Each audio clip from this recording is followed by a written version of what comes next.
મારું નામ આહિર હર્ષિલ છે. હું ઠક્કરનગર રહું છું.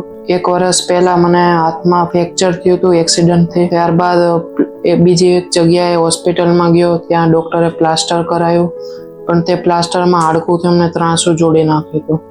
ત્યારબાદ મારા રિલેટિવના કન્સલ્ટથી હું ડૉક્ટર મિલન કોઠિયાને ત્યાં આવ્યો. ત્યારબાદ એમણે એમ કીધું કે હાડકું કાઢવું પડશે. ત્યારબાદ સર્જરીથી હાડકું કાઢ્યું અને ત્યાંના વર્ષ પછી આજે પાછું 2 દિવસ પહેલા એક્સિડન્ટ થયો. ત્યારે બોન તૂટી ગયું હતું મારું. પછી ત્યારબાદ અહીંયા પ્લેટ નાખવાનું ડિસિઝન લીધું અને કાલે સર્જરી હતી. આજે મને ઘણું સારું ફીલ થાય છે અને આજે પાટો છૂટી જવાનો. પહેલા કરતાં ઘણી સારી રિકવરી આવી ગઈ છે. ડૉક્ટરનું કામ એકદમ વ્યવસ્થિત છે. તેમણે ઘણી સપોર્ટ કર્યો.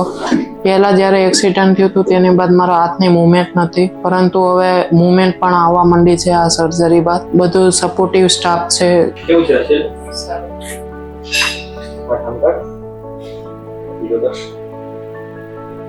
મારા મિત્ર હર્ષિલને 2 દિવસ પહેલા એક્સિડન્ટ થઈને તેનો જે બોન છે તે તૂટી ગયો હતો. પહેલા પણ 1 વર્ષ પહેલા તેનો બોનમાં ફ્રેક્ચર આવ્યું હતું. ત્યારે અમે તેને સિવાય હોસ્પિટલમાં લાવ્યા. સ્ટાફે તેની સારી રીતે મદદ કરી અને ત્યારબાદ તેનું કાલે ઓપરેશન થયું અને આજે તેને રજા આપી દેવાના છે. જે ડોક્ટર છે તેમણે પણ સારી રીતે તેની સર્જરી કરી અને આજે તેને સારું ફીલ થઈ રહ્યું છે.